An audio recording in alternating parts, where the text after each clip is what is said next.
You gave up a TV job to start a podcast in your basement. If that doesn't scream midlife crisis, I don't know what does. It was Championship Sunday here in Indianapolis. What's the mindset then coming in as a defending champion? I want to win. No, I want to win. The young lady over my shoulder, Caitlin Clark. Not the best looking guy. And I don't think anyone's going to sit here and say, Matt Randazzo was really good looking. What has this last month, 2 months, 3 months been like for you? It's an important fan base for the Fighting Illini, is it not? It is. He turned 69 years young last week. You look good, Coach. Oh, try it. Thank you.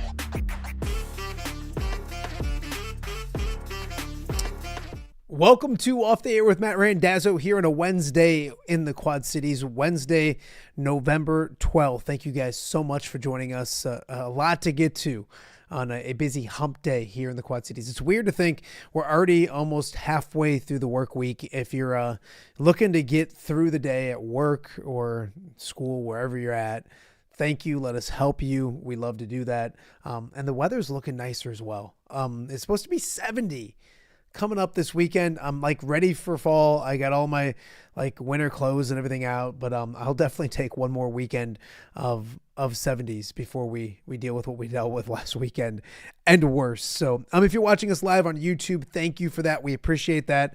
We're nearing 1,400 subscribers, which is cool. So make sure you have subscribed.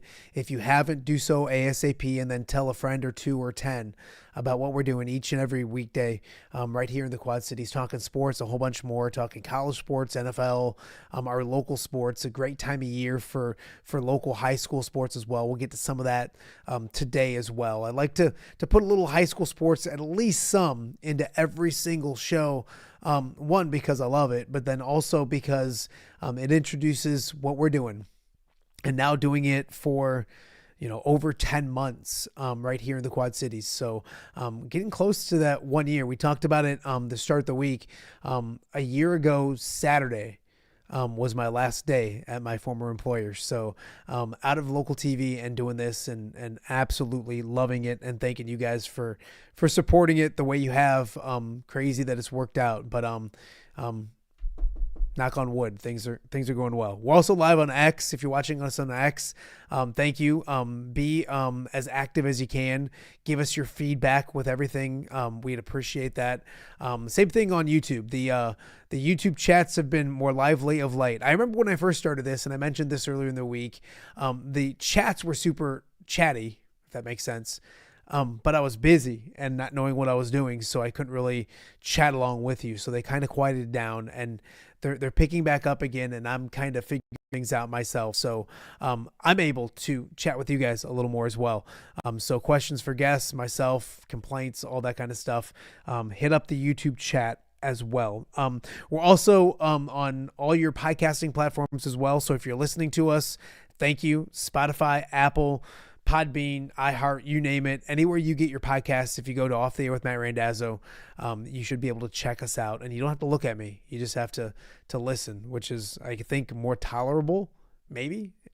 So please do that as well. And then also, as I mention every day, welcome to our viewers in Central Iowa on the WHO streaming app. You guys see us every night at 7 p.m.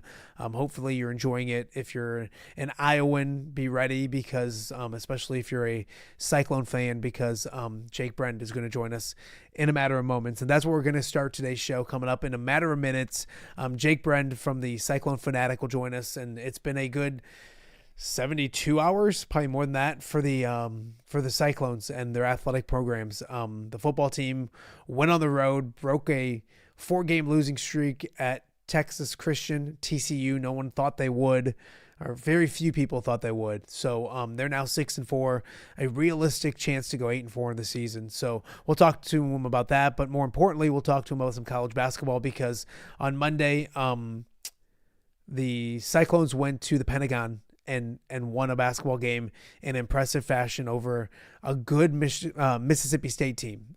So we'll talk about that and football with Jake Brend coming up in just a little bit. It's a great time of year for high school football.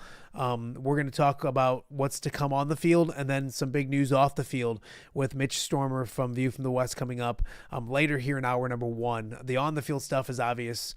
I'm gonna hold his feet to the fire for Monmouth, Roseville, and Jeremy Adolphson. No, I'm kidding. I'll let that go. But we'll talk about the games that are coming up. We'll do more about that later in the week, so we're not going to focus a ton on those games, but also some off-the-field news. There's a vacancy at Rock Island when it comes to high school football, and it's a great program. It's a program with a ton of tradition. So where does Rock Island go from here? Our thoughts on that opening as well. So Mitch Stoermer from View from the West coming up later here in hour number 1. In hour number 2, we're going to go back to college basketball.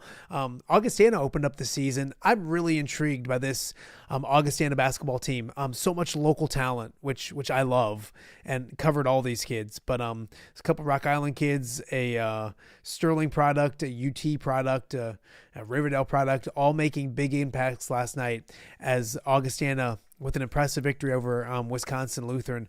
Their head coach and my good friend Jordan Delp will join us coming up in hour number 2. And then it's Wednesday. We do it every Wednesday. Your Ness Guess winner, our picks looking ahead to next week, and Quad City sports writing legend, Mark Nessler will join us. Ness just turned 70. He looks amazing. He's killing it. He's got my kid brainwashed. But we do our weekly segment from the Rock Island Hungry Hobo every Tuesday. So you'll see it coming up here later on in hour number 2. And we can't thank Hungry Hobo enough. One, they're a great sponsor of the show itself, but then also a specific and an exclusive sponsor of the Ness Guess contest, which has been a bunch of fun. So we have that coming up today as well. So a lot to get to on today's show. I want to open by talking about the Fighting Illini. I'm hoping to catch up with Ked Prince later this week. Ked's been under the weather a little bit this week, so and has a lot on his plate. So hoping to get with Ked either Thursday or Friday, maybe this week, to talk about Illinois. And we had Jim Matson on yesterday kind of previewing what was a great game. Illinois and Texas Tech down in the State Farm Center last night at in Champaign, and it was Illinois winning 81-77, shorthanded. Tommy Isevich isn't going to be, or it wasn't in the lineup, and they're also their new player Petrovic not being able to play yesterday as well. So undermanned a little bit, but so impressive. Andrei Stojakovic has a lot of hype coming into Illinois, and I don't mean that in a bad way. Expectations maybe is a nicer way to put it. People expect a lot from this very talented player that came from Cal, son of a former NBA player, and he lived up the part coming off the bench last night. In just 26 minutes, scored 23 points. He was 11 of 16 from the field. He had 3 rebounds, 3 steals, and that was the impressive thing. On the defensive end, 3 steals, 2 blocks, probably the block of the game coming when Illinois was only up 3. Texas Tech with a chance to tie it. It looked like they had a great look, and Stojakovic came out of nowhere, blocked it, and kind of finished things up for the Fighting Illini. Kylan Boswell is going to have a huge season. He played 38 minutes, so he's on the floor all but 2 minutes, scored 22 points, had 2 rebounds, 3 assists. Felt like he probably impacted the game more than what the box score shows. Just a really good defensive basketball player. One that probably doesn't get enough credit when it comes to Big Ten defensive player of the year and all those kind of things, but really guards well. So he played really well. The Illini had 5 players in double figures on the day. And they played well, and they did it shorthanded, as I mentioned. But it's a signature victory early in the season. Texas Tech is going to be good. JT Toppin lived up to the hype. He had a quieter first half, not overly quiet, but didn't go crazy in the first half. But second half dominated. He finished with 35 points, 11 rebounds, 3 steals. So he was as advertised.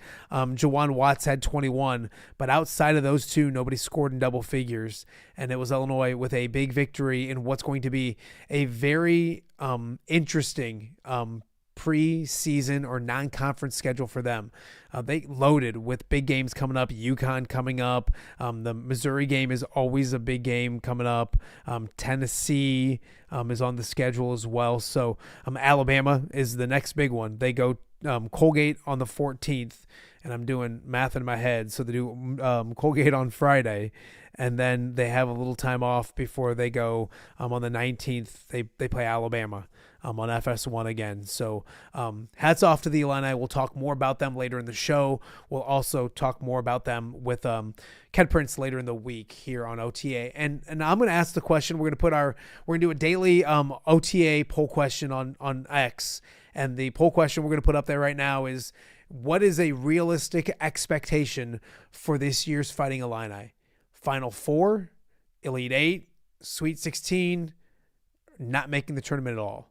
And we'll probably also put in there like making the tournament and losing in the first 2 rounds. So kind of want to know where Illinois fans have expectations, maybe where other college basketball fans have expectations. I think it's a good basketball team. I think it's at least a Sweet 16 team. That's something that's very possible. And if they continue to play well, and I want to see the other parts and see if Tommy comes back healthy and all those kind of things. But yeah, the sky could be the limit. Ceiling could be really, really good. So we'll put that out very early, extremely early. Here we are talking about the NCAA tournament, and it's November 12th. But we'll do that for fun. So hop on X, hop on social media, and kind of weigh in with that as well. And we're going to start today's show, or continue today's show with talking about college basketball, because it's that time of year and there's a lot of great stuff going on. So we'll keep our college basketball talk going here on a Wednesday in the Quad Cities. So let's talk some college basketball, some Cyclones, and a whole bunch more with our good friend Jake Brend from the Cyclone Fanatic and Iowa Everywhere. You didn't watch any college basketball last night, did you? Why would I do that, Dazzo? It's not like there's great games on from 5:30 until 12:30 in the morning. So you're smart enough not to have YouTube TV? So I do have YouTube TV. My parents still have DirecTV, so I've been able to use their sign-in for the ESPN app, which has been a total lifesaver. I understand that I'm fortunate. Yeah. I understand that I'm blessed, so I'm not completely in the struggle like other people, but it's still annoying. I didn't realize it until because college football weekends, I'm busy, all that kind of stuff. So it's not like I'm just sitting at home watching college football. So it hasn't affected me a ton. Monday night, I wanted to watch the Monday Night Football game. Luckily, I'm old. I have an antenna, so I could go to ABC and watch it there. So that was good. But last night, I wanted to watch Creighton and Gonzaga late after Illinois and Texas Tech, and I'm like, this is awful. I got to figure out a way to fix this real quick, or they need to figure out a way to fix it. I think is more important. I want to talk Cyclones with you, but I respect your college basketball mind. I'm assuming you watched some of, if not a lot of, Texas Tech, Illinois. Yeah. I just thought it was a high quality basketball game on both sides. I know we barely even talked about it off air, and we didn't share our thoughts, and high-level basketball was my first takeaway from that game. I thought for Texas Tech, JT Toppin, who is the reigning Big 12 Player of the Year, he's the preseason Player of the Year again. He played about as well as possible in that second half, and Illinois still responded to every punch. I just thought it was a really, really good basketball game. Came away super impressed with Andrei Stojakovic, son of NBA legend Peja Stojakovic. So that was my first time watching Illinois all year. It was also my first time watching Tech play in a meaningful game, and they're going to be a problem in the Big 12 also, even if they've still got a little bit of stuff to work on. They're working in some new pieces like everybody is. Flagrant foul at the end of that game or not? That was so bizarre. It just didn't make any sense. It felt like a makeup call to try and even out because I think the free throws ended up being 4-18 or something like that. So maybe you're maybe if we make one of the worst calls of the season, it'll even things out as a whole. But there's obviously something we're missing, because there's no way that was a flagrant foul. It was barely even a foul. You mentioned Stojakovic, and we're not going to talk a ton of Illini with you, but I mean, he scored 23 points in 26 minutes, and I think the thing that was the most impressive about that was the biggest play of the game on defense came from him. the Yep. block shot. I just thought he did a lot of things and he didn't force anything. It seemed like everything just kind of came to him or through him, which is super impressive for a guy getting on the floor for the first time with a basketball team. Yeah, he looks like a guy who'd been well coached his whole life by an NBA longtime veteran. He looked really, really good. I couldn't really take my eyes off him when he was on the court. That's how well basketball he's playing. And I know Illinois is still without one of their best players, so that's a really good win early in the season over a Texas Tech team that, yeah, Illinois was favored, but if Tech wins the Big 12, I'm not going to be shocked. Yeah. I'd probably tab them third or fourth preseason, but to finish top 4, top 5 in the Big 12 is an accomplishment. So anytime you can beat a team like that jumpstarts your season like no other. Yeah, they have a Tommy if he should still come back, they have another Vitch or Itch or something like that coming back as well. And that hasn't even started yet. So it's a challenge. These are the days that I'm glad I'm not doing local TV because there's a no kidding. There's no Jones or Smith or anything like that. Williams, there's no Frankie Williams to talk about. The names are more of a challenge. Impressed with Illinois. We'll talk more about them with hopefully Ket Prince later this week as well. Ket a little under the weather this week right now as well. So I want to focus on the other big event in college basketball, which came on Monday night. You were there. Iowa State's first test against Mississippi State. Your thoughts on the Pentagon, and then just it was 96-80, and like it's a 16-point difference, but it felt like even a bigger one to me than the 16 points. That was a dominating performance from the Cyclones. Oh my gosh, it was incredible. All around, the Pentagon, the experience there. It's such a cool event because they're so proud of what they've created up there. It's essentially, I didn't really know a lot of this. Essentially, it's like just a recreational sports or a youth sports organization that built this very nice facility a few years back. It's got 6 courts, and then they decided to put like a championship court in the middle. And that's why it's the Pentagon. And it went from just hosting youth sports, basketball championships to, hey, we could host high-level basketball here. And sure enough, they host a lot of high-level basketball. It was the 100th game, the 100th college basketball game on Monday night between Iowa State and Mississippi State. So the atmosphere, incredible. It essentially was a high school gym. That's what it felt like. And when you can pack 3,500 Iowa State fans into 3,500 seats in a small high school gym, it's going to sound a little bit like Hilton Coliseum. And the atmosphere was pretty dang cool. And it certainly impacted the game. And it wasn't a bunch of Mississippi State fans there either, if anyone was wondering. I think by your just count, a couple parents. I think by your count, 98% Iowa State. Yeah, I'm really good at guesstimating. I love it. Individually, Taman Lipsey reminded people how good he is, and he almost got off to a slow start, I think, and then just turned it on after that. That backcourt can be really dynamic. What did you see from Taman? And obviously the numbers speak for themselves with, I think it was 26 and 6, something like that. Yeah, 25 points, a career high for Lipsey, 6 assists, 3 steals to go in there. He started the game 0 of 5. So to be able to rally the way he did, and not that an 0 of 5 Taman is still a winning basketball player, and he's still going to be making plays all over the place, but to start 0 of 5 and then still finish the game with 25 points, super impressive. Lipsey, to me, he's elevated this season. He took a step back as a junior. A lot of that was just because of injuries. He dealt with a shoulder injury all year. Then he was playing with a broken thumb on his shooting hand for half the year.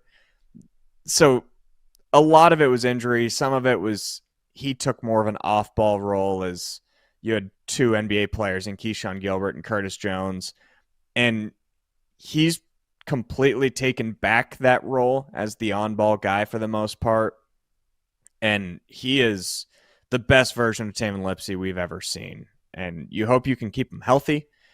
he also missed all of all of preseason, essentially. He didn't start practicing until 3 days before their first game. Yeah. So you thought, yeah, he might be a little rusty. He looks more athletic, more explosive than we've seen him. So I've been super impressed with Lipsy. Not that I ever put a ceiling on him, but if you had asked me before the season, if Iowa State's going to have an All-American player, who's it going to be? I would have said Joshua Jefferson. And I certainly wouldn't rule out Jefferson at this point, but right now Lipsy's playing at least as a minimum, like honorable mention All-American. And if he keeps this up, he's going to have a case to be like a second, third, or maybe even a first teamer. You mentioned his 3 steals. I'm going to mess it up, but it was like 31 points on 26 turnovers or something like that for Iowa State. They were explosive. They almost scored 100 points. But that defense seems to be kind of, I don't want to say back to, but it's a staple for what TJ wants to do. Talk about that side of the court for Iowa State, because that's one thing that never slumps for Iowa State. And if they play defense the way they did against Mississippi State, they're going to win a lot of basketball games. Yeah, I'm getting close to saying that this is the best defense that TJ Altenberger's had. I need more of a sample size, but from how he's talked about it leading up to the season, from the tape that I've watched from Blake Buchanan, the new transfer center, to me, this seems like the perfect formula of what Otts wants out of a team. Last year, we all know Iowa State got up to number 2 in the country. I still don't think their defense was quite at the level of what it had been the first 3 years of the Otzelberger era. And I don't want to pin it on one guy, but Iowa State kind of changed their philosophy at center, and they went a little more offensive minded. And Deshaun Jackson, he was a sturdy guy down low, but he wasn't too quick. He couldn't defend the pick and roll great. He couldn't really go out to the perimeter and defend guards. To me, it seems like what they've gotten Blake Buchanan, they went and got Robert Jones on steroids, like a very, very polished version of Robert Jones. And I think everyone saw that offensively, him putting back dunks. Buchanan put a lot of it together on Monday night. And if that's the version Iowa State gets of him, I think you'll have one of the better defensive centers that Iowa State's had in quite some time. And I already think the perimeter defense is the best that Iowa State's had since TJ's first year, when you had Isaiah Brockington, Tyrese Hunter, Gabe Kalsher, Caleb Grill. What you've got right now in Lipsy, Killian Torrey, Jamarian Bateman, Nate Heisey, and Dominic Nelson, that is elite stuff that I don't know if there's 3 teams in college basketball that have a better perimeter defense than Iowa State. Jake Brend joining us right now and off the air with Matt Randazzo. You look at it, Jake, an easy one was Stonehill coming up on the 17th. Do math in my head. Is that Sunday? Monday, I believe. A full week off. They go, they're at home, but then you look at how they'll be tested in the non-conference with St. John's still in the schedule. That Creighton game is still coming up. Creighton losing last night to Gonzaga. Purdue still out there as well. They get tested for what we just talked about being a very good Big 12. Obviously an easy one probably on Monday, but kind of talk about the next couple weeks with this team, because it's back into the fire against some really good opponents early on. Yeah, I think that's what makes that Mississippi State win so important. Not that you beat some top 10 team, but you beat a tournament team, and it's a quality win that almost certainly will be a quad 1 win at the end of the year. And it takes a little bit of the pressure off when you go out to Vegas, because there is going to be an Elite 8 team in Vegas that goes 1-2. Or there's going to be a Sweet 16 team in Vegas that happens to go 0-3 in that tournament. It's just going to happen when there's so many quality teams out there. So I'm not setting Iowa State up fans for failure. I think with what we've seen out of St. John's and Creighton for the first 2 weeks, I don't think it's out of the question Iowa State wins both of those games and potentially plays for a championship out there on Wednesday and wins it. That wouldn't shock me at all, but it also wouldn't shock me if Iowa State went out there and lost both of those games, because you're going to be playing a top 10 St. John's team and then a Creighton team that's a pretty bad matchup for Iowa State. So it is a tough schedule. That's not including, I'm not going to call it a guaranteed loss at Purdue, but I would just say if you're expecting to go win a game at Mackey, I would call you a fool. Yeah. And then Iowa, that the Cyhawk game is, I know it's been a blowout at the home courts for the last seemingly decade, but that was with Fran McCaffrey, so it's a new era in that game as well. It's a really tough non-con, but this is why you do it. It's fun to be able to have games to talk about and not games against Stonehill every week. No offense to any Stonehill fans. Yes, please. I don't. Emails go to Jake. Don't send them to me. Did you watch Creighton last night? Yeah, I did. Thoughts? It was bad. What happened? I think things always you meet in the middle. There's no way Creighton is a bad team as they looked last night. I think it was just an element of there's the teams out there like Creighton, like BYU, Alabama, even Iowa of the past with Fran McCaffrey, these teams that shoot a lot of threes. There's some nights you just don't have it. And when you're in an atmosphere like Gonzaga has out there in Spokane, it can get away from you fast. And it was a pretty competitive game in the first half, even though I didn't feel like Creighton was playing well. And then they got to a point with 8 minutes left where they had more turnovers in the second half than points. Yeah. And that's just not going to cut it. And it to me, it didn't seem like total bad process. Just shots weren't falling. So it's easy to overreact to a loss like that. I'm sure Creighton fans are freaking out, but they'll be fine. They might. From what I've seen so far, I don't know if they're the same level of team they've had in the past. It's really hard to replace a 4-time Defensive Player of the Year in Ryan Kalkbrenner and obviously some NBA players on the wings, but they'll be fine. Greg McDermott seemingly always has a really good team come March. Yeah, no, I wouldn't overreact. If Iowa fans are wondering, Owen Freeman only played 15 minutes, only shot the ball twice, had 2 points, 3 rebounds. Josh Dix struggled from the field. He had 7 points, but he was 1 of 9 from the field, 1 of 4 from 3. So, and you mentioned it. Sometimes when you shoot at a ton of threes, I'm looking now, and they were 7 of 25 from 3, and probably some of those were late. So, yeah, didn't look great out there. I got to talk football with you. I had too much to talk to you about because the basketball comes off of a Saturday where, boy, we were both wrong. And we talked last week, and I told you I had been going Iowa State, picking them the last 4 games of their losing streak. Maybe it was me, Jake. Maybe I was the problem, but I finally picked TCU, and Iowa State had one of those games. We just figured it was a bad matchup, but we're not surprised that a program like that with a coach like that snapped a 4-game losing streak. What'd you see on Saturday? What'd you like? I wouldn't say that in a vacuum I was surprised to see Iowa State go snap the losing streak and pick up a total culture win. As cliche as that is, that didn't shock me. To see that level of defensive performance absolutely shocked me. Yeah. Iowa State was down to second and third stringers in the secondary. There was one point where after Marcus Neal left the field that they were down to all backups who started the season in the secondary. Obviously, Neal came back in, made a big play.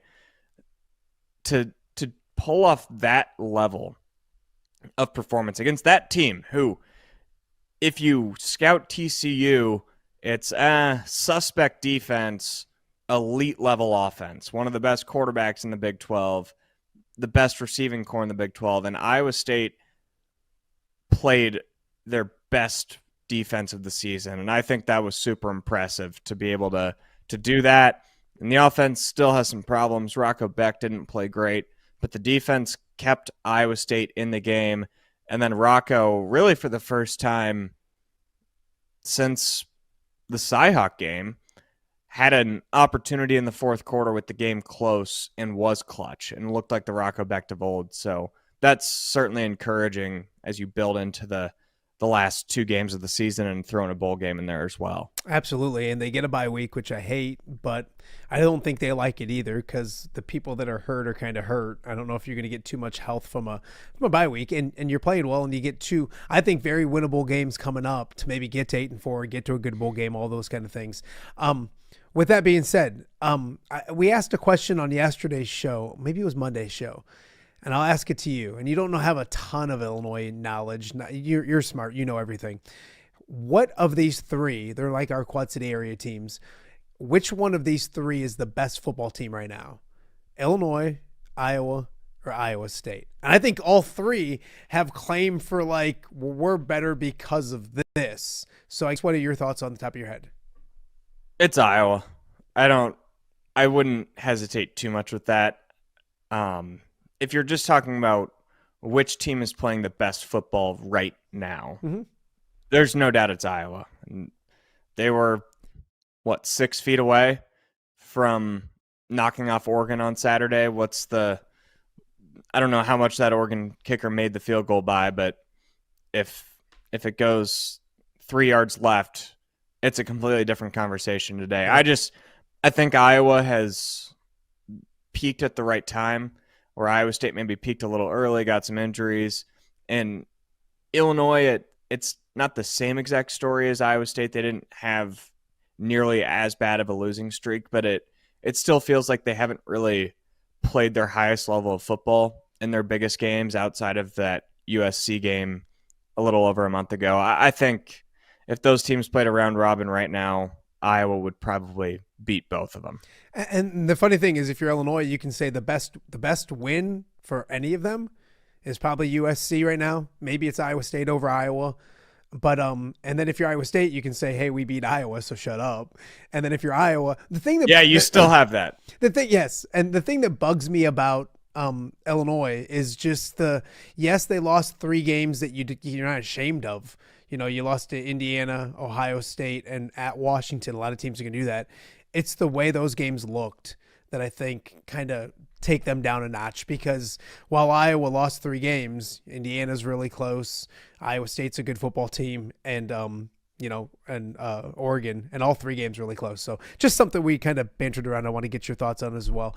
Big picture for Iowa State football before we let you get out of here. Is it now expected? I mean, you now think it's got to be 8 wins. They got 2 winnable games coming up. Your thoughts, and then have you even started to tinker and look at like what bowl game might be what? Yeah, I've been looking a little bit. I knew you have, because you're nuts. It's hard to do, but so, you're crazy. There's the Texas Bowl is one of them. The Rate Bowl is an option, which both would be bowl games that Iowa State hasn't been to in a while. Like, they've never been to the Houston Bowl. They haven't been to the Rate Bowl, I don't think, since it was called the Insight.com Bowl way back in the early 2010s. So it would be kind of a fresh, new perspective. But they're also the day after Christmas and 2 days after Christmas, which you know how it goes. Personally, you'd prefer something You'd different. much rather take a December 29th bowl or something like that. And for whatever reason, this year, the Liberty Bowl, which Iowa State has made an appearance or 2 in, it seems like, is January 2nd. So if there's a clubhouse leader in my heart, I want to go back to Memphis. Last time we were in Memphis, the Cyclone Fanatic team had this Airbnb in downtown Memphis that I don't even know how to describe it. It was like your normal Airbnb, but at the top, it was almost like a garage.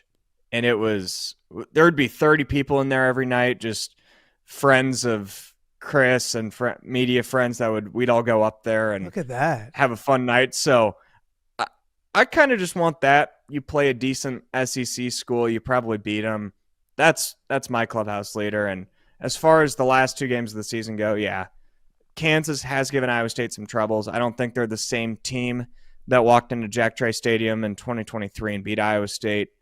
I think you got to win that game, but I wouldn't feel confident about it because Iowa State still has quite a few offensive wrinkles to iron out. And then Oklahoma State, that's a win. They're so bad. They're so bad at the sport of football. Not that this is a surprise to anybody, but the Cyclone Fanatic budget sounds bigger than the off-the-air budget by a lot, by a whole heck of a lot.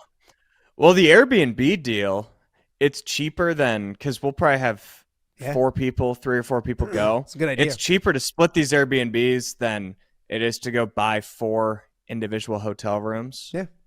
Which it makes sense. I feel like the local TV business could probably take a note with that. Just like, hey, if all 3 TV stations are going to one place, how about we just all work together and split the cost so we can all make these trips more and make them easier. But that's too easy. In a few years, they might all be owned by one company anyway, so it really doesn't matter one way or the other. We're going down that road. You might be right. So, all right. Well, I appreciate this. Is I knew, I almost bugged you yesterday because I'm like, man, I want to talk right after Mississippi State, but boy, it's been a good 72 hours for you, my friend. Tell people how they can get the content on Cyclone Fanatic and then Iowa Everywhere. I think. Football is one thing, but the beyond help me with it.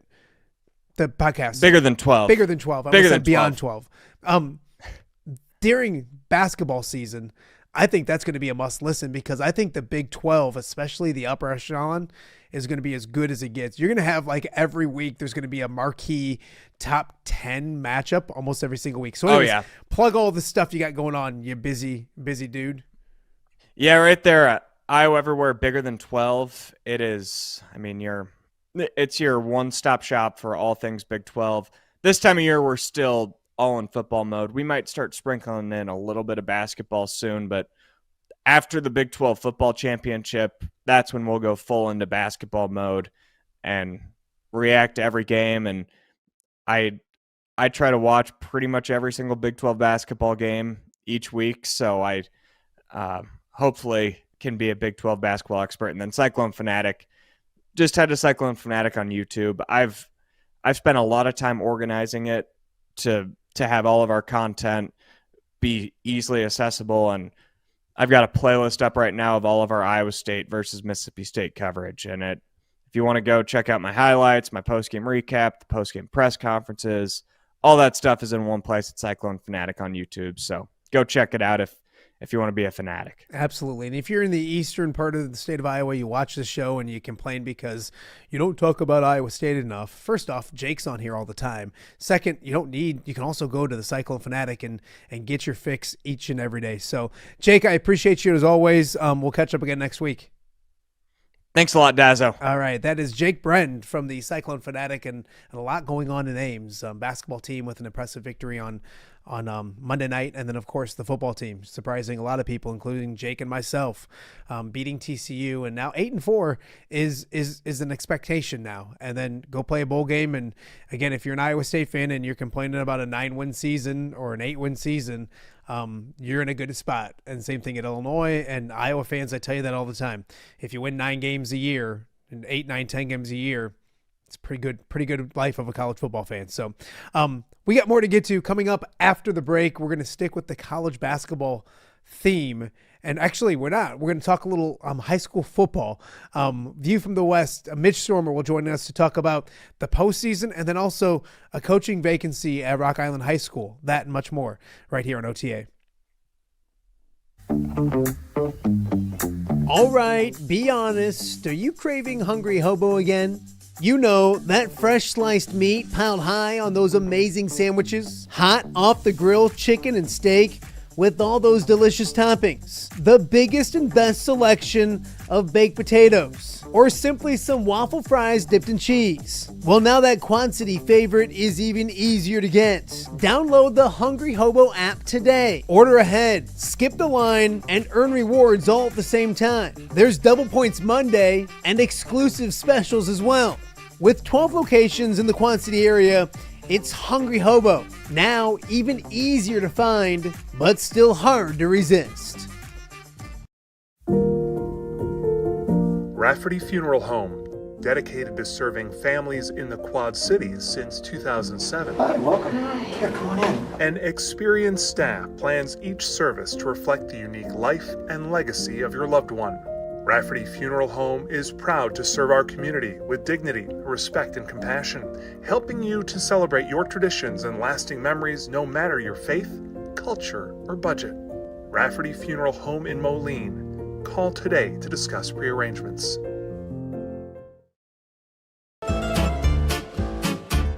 When it comes to quality, convenient pizza, Godfather's Pizza in Silvis has you covered. Featuring a beautiful dine-in area, delivery, and a carry-out window. Godfather's Pizza is that pizza you grew up with, not a convenience store. You see, at Godfather's Pizza, the dough is made fresh daily. That mozzarella cheese is shredded fresh and never frozen. And those toppings are abundantly piled high each and every time. Locally owned and operated since 2010, Godfather's is a huge supporter of local athletes right here in the Quad Cities. So come on by and check them out at 1211 Avenue of the Cities in Silvis. Order online at godfathers.com and reunite with that same delicious pizza you grew up with. Welcome back to Off the Air with Matt Randazzo here on a Wednesday in the Quad Cities. Wednesday, November 12th. It's been a fun start to the show. Starting with some college basketball. Jake Brend just talking Cyclones. We talked about the Illini as well. The Off the Air poll question of the day is up on social media right now. After watching Illinois yesterday, where do you see Illinois in March? I know it's November 12th. I get it. We're putting cart way ahead of horse, but that's what we get to do. It's kind of fun. So it's like Final Four, Elite Eight, Sweet 16, and then either in the tournament with an early exit or not making the tournament at all. I don't expect anybody to click that button when it comes to not making the tournament at all. But it'll be interesting. An impressive game for Illinois against Texas Tech yesterday. A lot to get to coming up this week. It's another busy high school football Saturday. A lot of teams from around the area still alive. From our Quad City viewing area, the old school like TV one, there's 3 still alive. One of them is Monmouth Roseville, and I've been kind of mean lately. So I had to have my good friend Mitch from View from the West on because I kind of threw you guys under the bus yesterday. I hope you guys are good with that, right? I mean, we expected at this point from this show, Dazzo. So, but no, it's also warranted. We've had our share of times that we've picked against Monmouth Roseville, and myself, Greg, and Ty all did, and they showed out and they showed us what's up. So, yeah, I love it. Congratulations to Monmouth Roseville on that big win. Yeah, no, I'll behave myself. I'm just picking I'm picking for every local team the rest of the way. There's no reason for me not to do it. I like to pander to my audience, Mitch. I think you know that. Right. There's no groveling too low. No, I'll take a viewership from anywhere we can get it. I want to talk to you about a couple things, and I plan on having Greg and yourself, and I might ask Ty to join us on Friday as well to kind of do a little bit more on the playoff football. We're going to talk some about it today, but I want to get your thoughts on Monday, I believe it was. Fritz Diudone officially stepping down at Rock Island after 3 seasons. Anytime there's an opening in the Western Big Six when it comes to high school football, it's kind of a bigger deal. Your thoughts, I guess, just overall reaction hearing the news about Fritz. Yeah, it was a tough 3-year stretch. It's not the type of seasons that I don't think the Rock Island community is used to. This is a program that I looked at back in the last 35 years since 91. They've been to the playoffs 25 times. So that's 10 times that they haven't made the playoffs since 91, and it's been 3 consecutive, at least under Fritz. So, yeah, it's unfortunate that it didn't work out. I think Fritz is a great coach, great person, and whether it wasn't the right fit or just couldn't get things going, but it's an opportunity now for Rock Island to really reset and find out who their next leader is going to be, and I think it's a great opportunity for whoever can step into that role. You mentioned that, and obviously we can't sit here and say, hey, I hear this guy. Hey, I heard about this guy. I don't think I even heard of anybody, nor would we speculate. But that type of position, and you mentioned the history that's there at Rock Island, and when you were covering them back in the day, it was Vic, I'm assuming, or just done with Vic? Was Vic still there? So, I mean, obviously Yeah, Vic Vic was there. Boblet, and like you mentioned, not making the postseason, heck, not winning the Western Big Six for a little while was like, what are you doing? And now not making the postseason isn't what Rock Island football is. It's a storied tradition. How do you look at that opening now? Is it still Rock Island because of that tradition? Is it more recently because where it's been at? How do you look at that vacancy in the Western Big Six? Well, look at this as a program top 20 all time in the IHSA history and all time wins. I mean, that doesn't change. I think their history goes back to like 1899. So this is one of the just you call it premier programs, but just again, you look at their history, how many wins that they have as a program. This is a community that loves their football. There is literally a book on Rock Island history that was published earlier this year. There is a lot to talk about with this program. So I think it's a high profile job still, despite what's happened in the last couple of years, certainly since Ben Hammer left. But I think that community, the talent that is there, the size of that community, it's always going to be replenishing. We've seen it in all of their other sports, including this year, that they can have success in any sport that they step on the field or the court on. So a couple down years, sure, but I still think this is a great job, and I don't think it'll be too long. If they can find the right coach, I don't think it'll be too long before we're talking about Rock Island competing for Western Big Six titles again. And let's be honest, the most important thing is they find somebody that really likes to have me make fun of them at the Western Big Six banquet. I think that should be the first requirement when it comes to that, right? Yeah, they've got to have thick skin because they'll hear it from these two shows for sure, in a loving manner, of course. Absolutely. Yeah, and you look at it too, Mitch. And I want to echo what you said. Fritz is, and I said it yesterday in the show. Fritz is an amazing human being. Didn't work out. There's reasons why it didn't work out, probably on both sides, and each side could probably give you reasons why, and all of those kind of things. Simply wasn't working out. I think Fritz, is, like I mentioned, a really good human being. I've gotten to know him off the field as well, and he's a good football coach. He's coached all over the place. He'll land on his feet if he wants to stay coaching high school football in some way, shape, or form. He'll do that. I know he's got kids that he's looking forward to spending more time with, and the gauntlet that is coaching in high school football. It's tough on families and stuff. So we wish Fritz the best of luck. But yeah, you look at that program, and I think you look at it right now. I mentioned it yesterday. It's an important hire because Molene's rolling. Sterling is Sterling, and they're going to be Sterling, and John Schlimmer is one of the best in the business. UT just made the postseason. We all know how good Nick Welch is and what we think of Nick Welch, and we haven't even mentioned Quincy down the road and what they've been doing when it comes to high school football. Talk about the hire when it comes to the perspective of the rest of the Western Big Six, because it is an important hire, because I think if one school's a little lower, the other ones are kind of higher. And so it's an important hire, I think, in that sense. Well, it's odd that you left out Geneseo, a 4A quarterfinalist there. So I want to make sure everyone knows that you left out Geneseo when you're talking about good programs here in the Western Big Six. Well played. No, it's, rising tide lifts all ships, right? So if Rock Island can get back to where they had been, like we just talked about, maybe not recently, but just go 5, 6, 7 years down the road, they're not far from that, I don't think. And that is just going to elevate the quality of play in this conference. We're seeing more and more teams getting into the playoffs, making runs in the playoffs. Teams like you just mentioned. Nor did you mention Quincy. Oddly, weird. I did. But if this conference can get back to getting 4 or 5 teams in the postseason, and they're playing each other and having that good competition in the regular season, that's just going to benefit them even more when it gets to the postseason. No, absolutely. Mitch Stoermer from View from the West joining us right now. So let's talk about Geneseo so I don't get in trouble. And I want to focus on the matchup itself. If you have time, I guess.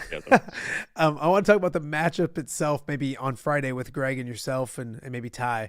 But I want to look at before the season, and I want to go back to our predictions and all that kind of stuff. But if I would have told you that Geneseo was a quarterfinal team in 4A, you would have been a little surprised, right? I expected them to be good. I've been overly impressed with the way this team has continued to get better from the beginning of the season to now here help me do my, as a week 10? No, week 12. 10, week 12. 11, 12. It's week 12. They get better each and every week. Your thoughts on just the big picture of Geneseo football? Because I think pound for pound, it's been one of our best stories when it comes to what we get to do and get to cover. Yeah, coming off of last year's first season under Coach Furlong, they get back into the playoffs, and you thought, okay, he's going to get this turned around pretty quickly. And then they lose week 1, and you're like, okay, well, maybe it's not this year. But we knew the talent was there. We knew this group was going to be good. And sure enough, that's what good coaches and good programs do. They figure it out really quick. They make their adjustments. And outside of that one loss to Moline, they've been rolling. And so yeah, I guess I would agree with you that at the beginning of the year, I wouldn't have suspected Geneseo to get this far, but kudos to them because they are really playing well. I watched the Macomb game this past weekend. Offense is it's clinical with Jackson McAvoy running that flex point offense. And defense just did not allow Macomb to do a thing. So yeah, we'll wait to kind of preview it a little more. It's a great Illinois historical matchup with Morris this weekend, and should be a great game. We'll talk more about Monmouth Roseville more in a big picture wise on Friday as well, but I want to talk about him for a second because boy, you look at that game with Richmond Burton and Mitch, man, like I don't know if it might be the quickest game in history. Like both teams really like to run the football and all those kind of things, but they do it. And it's funny, when I was talking to Jeremy Adolphson earlier in the week, it was like we don't score quickly enough. And you know what, Mitch? I just realized I misspelled your name. Didn't I? I don't know. Didn't I type it? No, I type it on this. Yeah, side. you're missing an R in there. How about that? Again, typical. It is. It's you guys that view from the West have like is it 20 employees these days now? Like a cast of thousands. Yeah, the payroll's getting a little crazy. I'm trying to make ends meet. I need to hire stockpile. But with that, Coach Adolphson mentioned that like they're not explosive when it comes to the fastest kids in the world.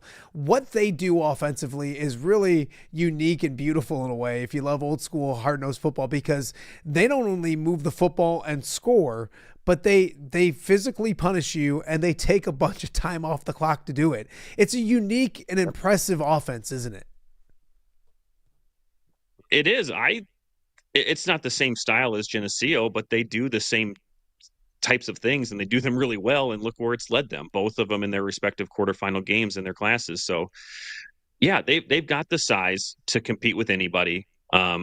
While coach may not think they're the fastest, they've got enough speed to do it too, clearly. So yeah, this is, to take the adage from Kyle at NUIC football, like running teams win, physical teams win this time of year. And so Monmouth Roseville is no different. They showed just a ton of fight in that game against Bloomington Central Catholic. I think, and we can again save some of this for Friday, but Monmouth Roseville is a team that is capable of making good teams uncomfortable. Maybe didn't have that sort of not luck, but didn't have that sort of success against Rock Ridge. But they got Bloomington Central Catholic into a situation that I don't believe they had been in all year. And I think that they're capable of doing it against a Richmond Burton team that I personally don't think have the greatest resume. The teams that they have played in the regular season, the playoff teams that they played, all lost in the first round, with the exception of Coal City. That's a great win on Richmond Burton's resume.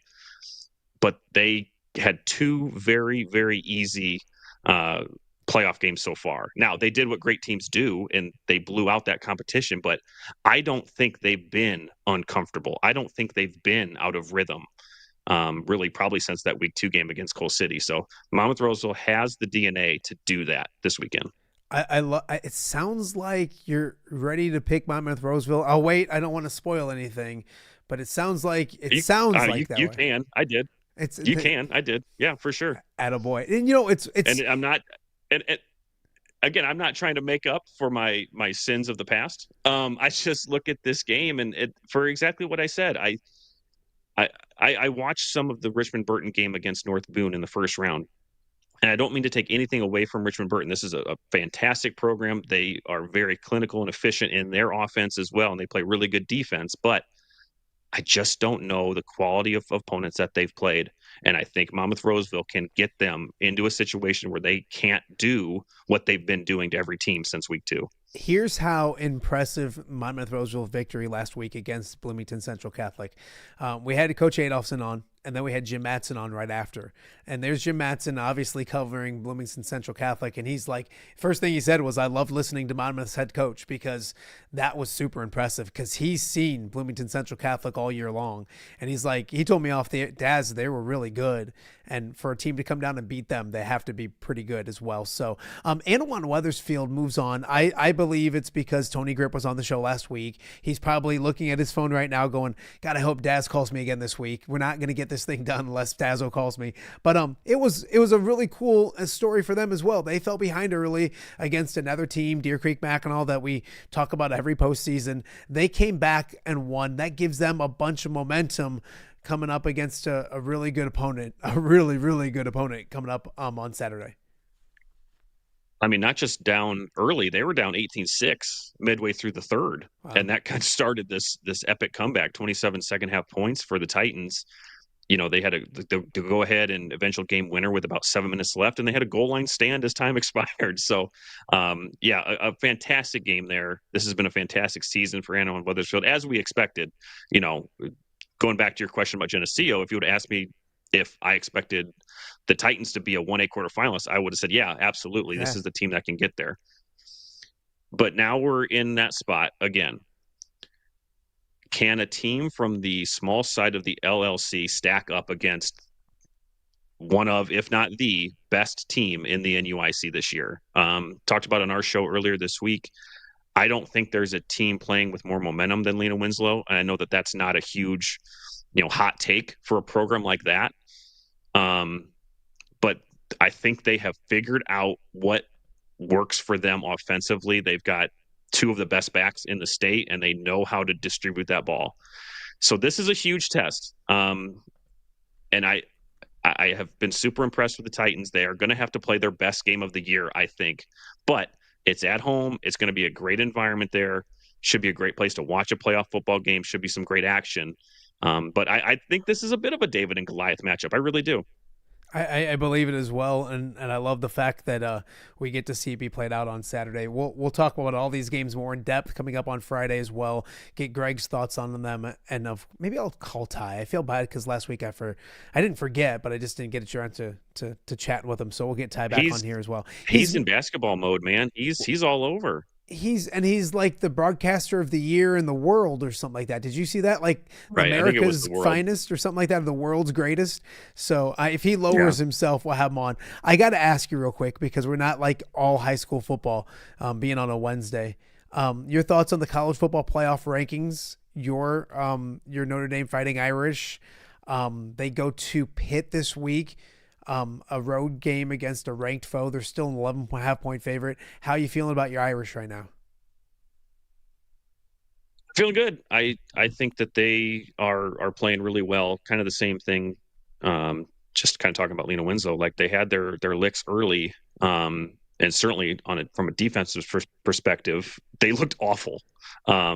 Didn't play well against Miami, and then got thrown, like 500 yards against them against Texas A&M, which Texas A&M is a great program, certainly, and they're still undefeated. But they figured it out, and you can say all you like about the quality of competition. I totally understand that. I get it. That's not Notre Dame's fault. These schedules were made years in advance. It's not like they go week by week and say, oh, let's play Pitt this week. They don't look that great.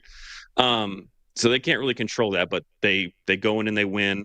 Didn't look great against Boston College, but that's a rivalry game, whatever. So this is their last test of the year. Pitt's had a great season, always a great team with Coach Narduzzi there. At home against Pitt, they're doing Aaron Donald's jersey retirement ceremony there. Wow. I think game day's there. So there's going to be a lot of momentum there. But from a college football perspective as a whole, it's Ohio State and it's everybody else, right? I think if you get to, because Ohio State and Indiana are on opposite sides of the Big Ten, right? They won't. Well, there's one Big Ten now, but they don't play each other, so they'll both be undefeated if they both. They play in the conference game, championship game. Yep, it'd be them too. Right. I think if and when that game comes to fruition, you'll really see the gap between 1 and 2. So it's that thing. I don't know who's great outside of Ohio State. Certainly Indiana can win that game. I don't think that they will, but they could. So I think you've got one great team, and you've got what's going to be the next, 9, 10, 11, 12 teams that are all pretty good. And it should be an exciting last 3 weeks of the season. And we'll see who gets in, even though that the science of determining who gets in and who's left out is not perfect. It never will be perfect. Yeah. It'll be an exciting finish to the college football season. And I'll say this, and I mentioned it earlier about like maybe Iowa's resume compared to Illinois. We were kind of talking like as of today, Iowa State, Illinois, which one's the best team today? And you look at Illinois and Iowa's losses are 3 losses against good teams that are really close. And Illinois' they're not. They got blown out by 3 teams. I think that's what's impressive about Notre Dame, and that's why people can't complain. If they lost 2 games and they weren't impressive, I mean, those are 2 really good losses. Texas A&M's 3rd in the poll, Miami's 15th, and they barely lost both those games. So I think body of work, people should just shut up because they're obviously one of the 12 best teams in college football. It's just where do you rank them and stack them? And the beauty part is it doesn't matter. They go play football after that. So we'll see how they go after that. And it's the hard part of the college football rankings where you want the eye test and the subjectivity until it goes against the team that you like. But then they're like, well, why don't you go head-to-head record? I don't think anybody would look at a rematch between Notre Dame and Miami and think Miami would win that game right now. Like exactly. Notre Dame didn't lose to SMU. Yeah. Yep. And it's true. Timing of your losses do matter. The Texas A&M loss is not a stain on their resume either, even though it's a loss. So no, it's not a perfect science. It never will be. You'll use the same criteria and you'll think one thing one year and the next thing, the next year. So it's not perfect. It never will be. So yeah, I don't know what the solution is there, but it's good for my guys. We're never going to join a conference, so you're good to go. Whatever. Don't care. Mitch, tell people you guys have already got the podcast up. Tell people about View from the West if they're not listening to it and partaking and subscribing and all that kind of stuff. Shame on them, but tell people about what's up this week.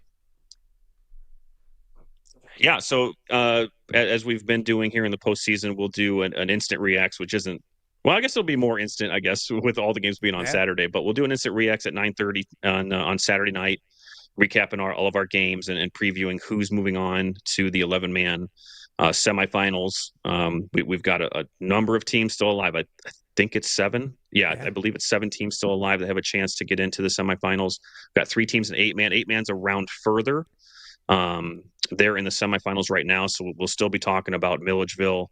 The Milledgeville-Amboy game is going to be a great 8-man game this week. You got South Fork and Polo on the other side. And then we'll be talking about an 8-man state championship because they'll play for state the week before 11-man does. So instant reacts, 9:30 on Saturday night. We'll follow that up with our regular episode next Tuesday morning. If you want to learn about everything that happened in the second round, our episode from this week is out on wherever you find your podcast, or it's on YouTube as well. Love it. Mitch, I appreciate you. I think this may be the last time we get to do the fun stuff because you might have to go back to work, but that's a good thing. No, it's awful. It's awful. All right. I thought it was going to be a good thing. No, hey, I'm starting to, I was a week away from changing this thing to off the air with Mitch and Des. Like I was really close to pulling the trigger on it, but you never say never. So I hope that's an open invite, but I'll make this work whenever you need it, buddy. I love it. I appreciate you, Mitch. We'll talk to you again soon. We'll see you on Friday. Thanks, Dazzo. All right. That is Mitch Stoermer, and I got the name eventually spelled correctly from View from the West. Greg and Mitch have built something super, super special. They're doing a fantastic job. You go around this area and you mention high school football to somebody and they know of and listen to View from the West, which is really, really cool to see grow over the last several years, and they're just getting started. So I appreciate them letting me hang out with them on Fridays as well. We got more to get to. Coming up after the break, we'll talk some more college basketball. Jordan Delp will join us from Augustana to talk about their opening season victory against Wisconsin Lutheran and a bunch more. That's after this. You're watching OTA on a Wednesday right here in the Quad Cities.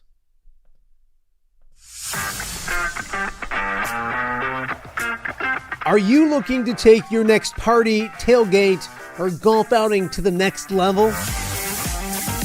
You need mobile party experience. MPX features 3 top-of-the-line party trailers equipped with all the amenities you need to party like a rock star. Smart TVs, Yeti coolers, JBL sound systems, grills, bathrooms, and much more. Mobile Party Experience is an experience like no other. Check out my-mpx.com or call 563-514-1470 and book your mobile party experience today.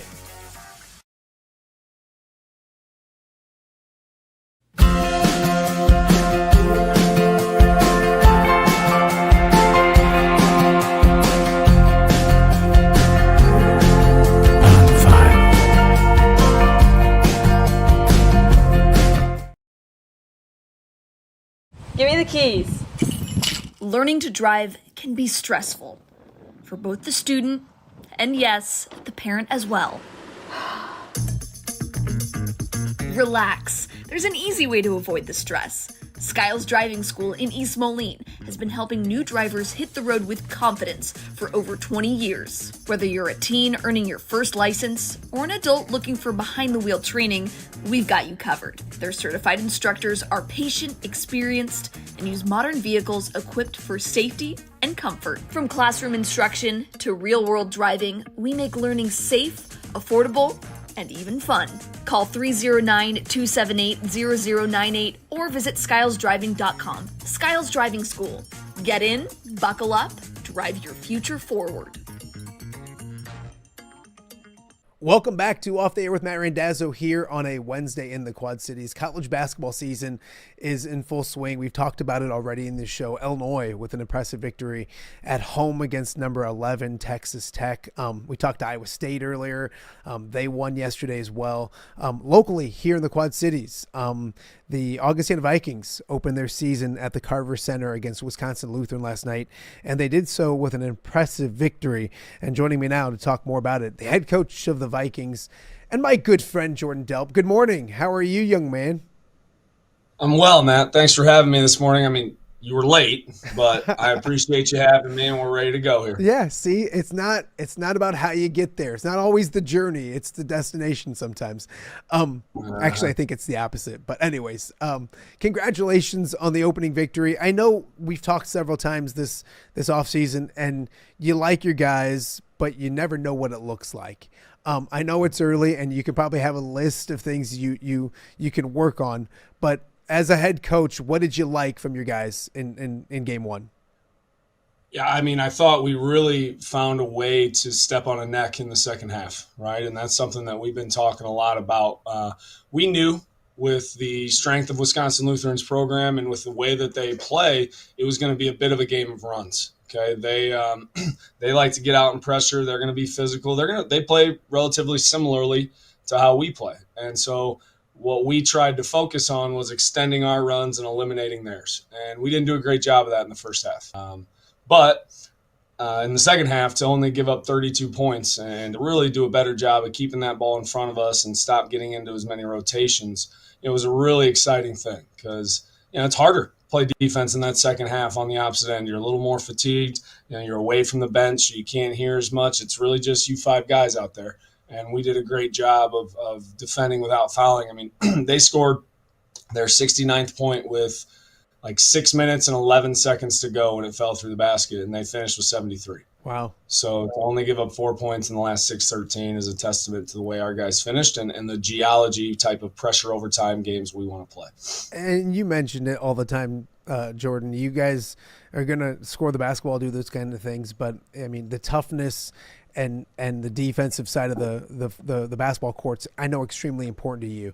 To give up 4 points in the last, almost 7 minutes of the game, that sounds like Augustana basketball that you grew up in and you want in your program.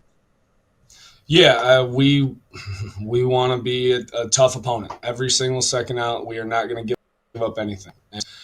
We are going to be relentless in how we compete. And we're going to do it without remorse. And I think our guys are really starting to identify with that and build that into our identity every day, not just on game night when it's easy, right? But trying to make sure we go 1-0 every day with that same level of energy and enthusiasm as we continue to improve our execution here.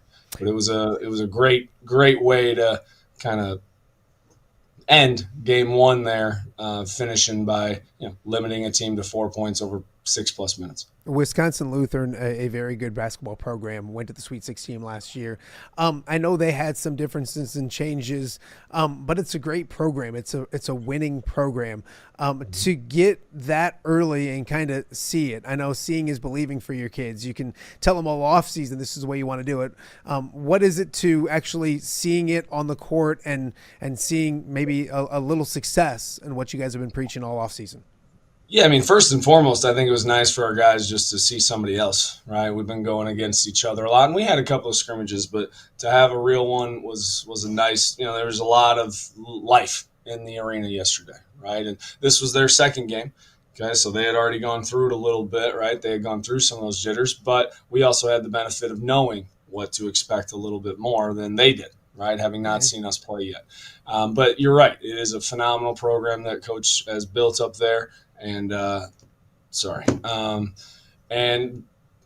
few of those, a lot of those guys were in the program, whether they were making or getting huge minutes or not. They were in the program and they saw what it took to win, and they saw the habits and the values that you have to get it done every day. And we knew they were going to be a tough opponent, and they cut it to 4 in the second half before we kind of closed things out. And to our guys' credit, they stuck together and they kept coming. We got a big 3, and we got a stop, and we got a layup, and really kind of just took that and ran with it the rest of the way. Jordan Delp, Augustana head basketball coach, joining us right now in OTA.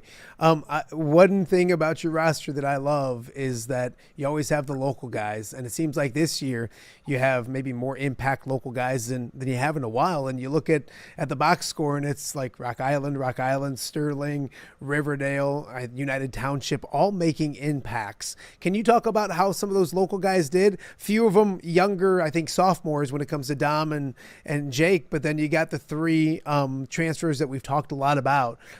Your first thoughts of maybe the debut of those 3 transfers locally from our area? Yeah, I mean, technically Andre from Sterling is the youngest. He's a redshirt freshman, right? So Andre's a redshirt freshman. Dom and Jake are sophomores.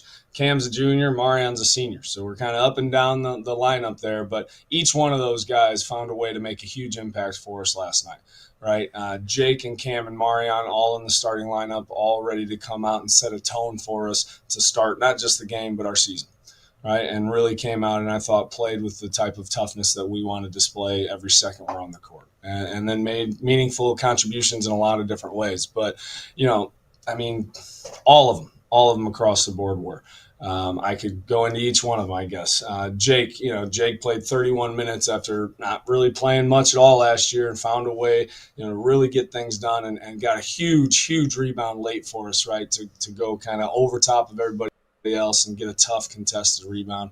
Camson did what Cam does, but also, got the ball away from him one game. At one point of the game was the first one to the floor, and we end up saving the possession because he was willing to sacrifice his body for his teammates. Marian's Marian. He just does everything for everybody and just tries to fight every second that he's out there. We talked a little bit at the end of the game about playing tip to buzzer and making sure that we don't relent, but Marian just finds a way to not only fill the stat sheet, but do all those things that aren't on this box score I'm looking at either. Dom Roden from UT, yeah, he came in. I mean, he played in the first half, but in the second half, I thought he really set the tone for us defensively, and he made it so difficult on that other team, on Lutheran, to do anything they wanted to do. Not just in the full court where he was up and pressing, but in the half court, he was on the ball, he was in passing lanes, he was making it impossible on Wisconsin Lutheran to run their offense. And Andre Claver, a redshirt freshman from Sterling, he's coming off a serious back injury that led to that redshirt last year, and he's getting out there for the first time. And lo and behold, he picks up 2 quick fouls, right? And it was something we kind of were not necessarily that, but we were ready for. And then, he settled into the game, and he has 15 points, 5 rebounds, 3 assists. I mean, he just found a way to be a physical force on the court for us, and he's always going to use his voice. And so all those guys, found a way to really impact winning for us last year, and we expect that to continue to happen long into the future. It was opening night at the Carver Center, and I know there's some excitement. Talk about that home court, that home court advantage, and I love the Carver Center. I remember it was like maybe what was it, 6 years ago, whatever it was. I'm dating myself, so probably even more than that. That you guys made the Final Four run, and I remember that place shaking. And I've been to everywhere, State Farm Center, Carver Hawkeye, all those kind of things. Like the Carver Center, when it's rocking, is such an advantage. I don't care what level of college basketball you're playing at. How was it being in front of those home fans and kind of showing them a little bit of what to expect? Because seeing is believing for fans as well, Coach. Yeah, I mean, we have the best fans in the country, no doubt about it. I was able to thank them after the game on our broadcast last night, and will continue to every chance I get, because they do set an atmosphere and create an environment that adds to the toughness of coming in here and playing our program. Okay. And, we had a whiteout last night to help us unveil some new white uniforms we got this year. And our student section behind that second half basket has really made a big impact for us in a variety of different ways. But not only that, the community at large was with us. I think the whole town, Rock Island's athletic department brought, I think, everybody over with them yesterday, right, to support those guys. And there were people from all over. And, it was a fun environment in the Carver Center for our guys to start off the year, and we hope to continue building on that, right? And there was something else you had mentioned I was going to bring up, but kind of lost it. Seeing is believing. Oh, yeah. And, we hopefully played the brand of basketball that we've been known for with, a little bit of, improvement, addition, let's say, right? Refinement. Okay. And I think you're going to continue to see that type of style that's going to be up and pressure and be physical on defense and play with a lot of pace on offense and really make it not only just uncomfortable on the opponent, but like you said, a fun atmosphere to be in. See, Coach, I'm proud of you because you've talked a lot about last night, and I know in your head you've probably already moved on to Friday. So I thank you for going and kind of talk about that because, yes, it's nice. You celebrate it. You high fives in the locker room. You talk about the good things. But I know any coach, and especially you, have things that want to fix and get better. And you get another opportunity on Friday. How eager are you to get back in the gym, fix what didn't go well, and maybe talk about Friday coming up on as well? Yeah, we got to watch some film here for a while first, but yeah, that's kind of our goal. Yesterday doesn't matter. Tomorrow ain't here. We got to focus on what we got today, right? And we got to be 1-0, okay? And we got to forget about it. It was awesome. It was great. We enjoyed it. We celebrated it, right? And lo and behold, the sun came up tomorrow, just like it would have if we hadn't gotten it done. And now we got to restart it, right? We have a quote every day. Let me pull it up today so I can give you the right one. But, we give them a quote every day. Well, today's is don't let yesterday take up too much of the day. All right, we got work to do. We got to get better, and we got a big-time opponent on the road in Minnesota after a long bus ride on Friday that we got to go get ready for. Okay, a team that scored almost 100 points in their first game and is playing a 5-out drive and kick style of basketball that we got to be prepared for, and then is going to climb up and try and take us out of what we want to do. So we have work to put in, right? And we can't rest. We can't be satisfied. It's something we talk to our guys about all the time. You did a job. Great, whether that's a game, a practice, a rep, a possession, whatever. You did a job, great. You got to go do it.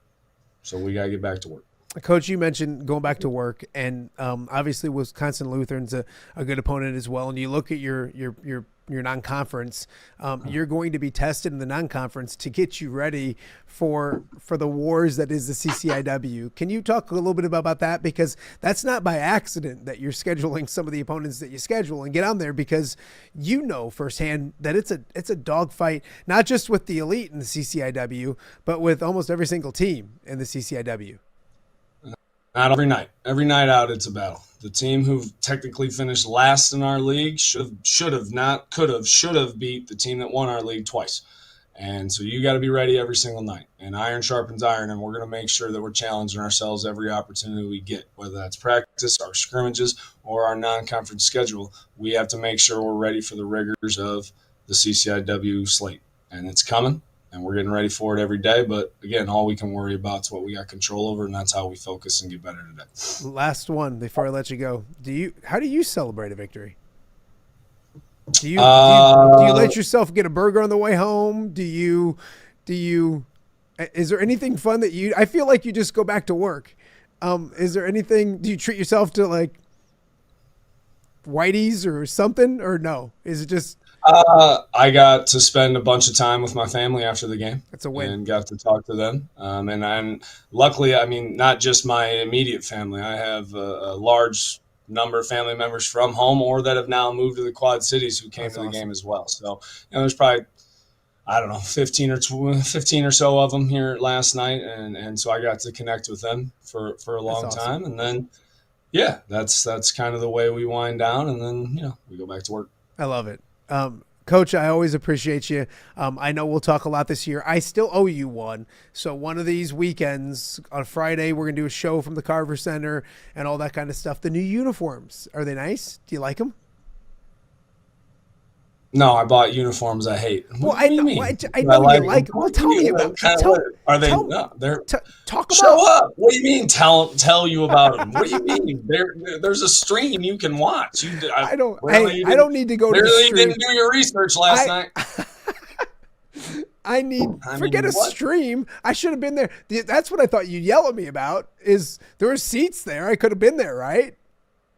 I don't know. I'm sure you asked to move this back to get the kids to school. I figured it was an early night for you last night. You had to get ready to go. Kids, I get it. Here's the scary part is I spent 5 hours coaching kids in basketball yesterday, which is probably why some of the kids struggle in basketball is because I'm coaching them. But when you are a 3-time C-League champion, Jordan, I don't want to hijack the whole interview, but some of us are 3-time champions. I don't know if you are. Yeah. I don't get to see those banners anymore. It's kind of used to be every day of my life. I have pictures. I'll send you one. Get back to work, knucklehead. I appreciate you. We'll talk to you soon. See ya. Thanks, buddy. That is Jordan Delp giving me a hard time, which I probably deserve. I'm going to get down there to a game here real soon. My kids are always looking to get to a basketball game. We were looking at Iowa games yesterday and Augustana games as well. So we'll get down to the Carver Center. It's going to be a fun season. That's a talented group at the Carver Center, led by a really good dude as well. We got a lot more to get to. Coming up after the break, we will do a little Ness Guess, get our Ness Guess segment, our annual tradition, or weekly tradition, I should say, here on a Wednesday. We'll be back, and we'll be at Rock Island Hungry Hobo with Mark Nessler right after this. Hello, Dan Pearson here of FCA. Our team is thrilled to support Off the Air with our good friend Matt Randazzo.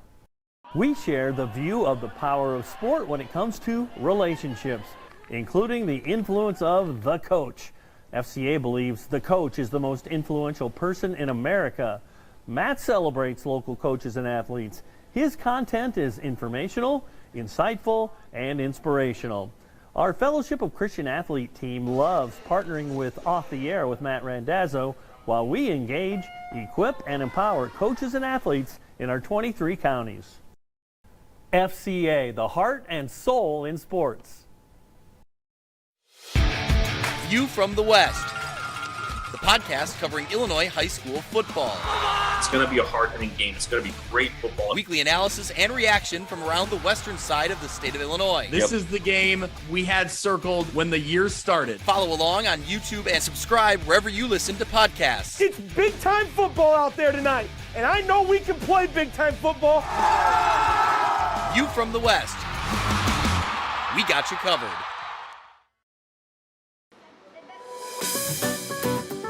Are you looking for the Quad City's best chips and salsa? There's only one dude to turn to. Right on. Snoop. Hand-cut chips, fried fresh with that crunch you've come to love.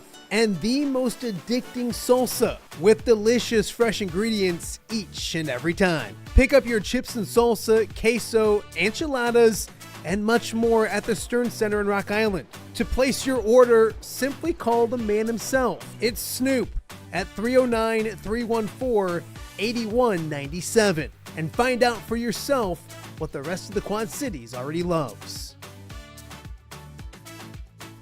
Welcome back to Off the Air with Matt Randazzo here on a Wednesday in the Quad Cities. Of course, Wednesdays takes us to Hungry Hobo, and of course it brings to us our good friend Mark Nessler. It's time for Ness Guess, and you're smiling from ear to ear. Oh man, this week. Is like November is the Thanksgiving, and I'm very thankful for everything I mean, I feel like this is almost a victory speech. I went from 3 games up to now 7 games up, not 6, but 7.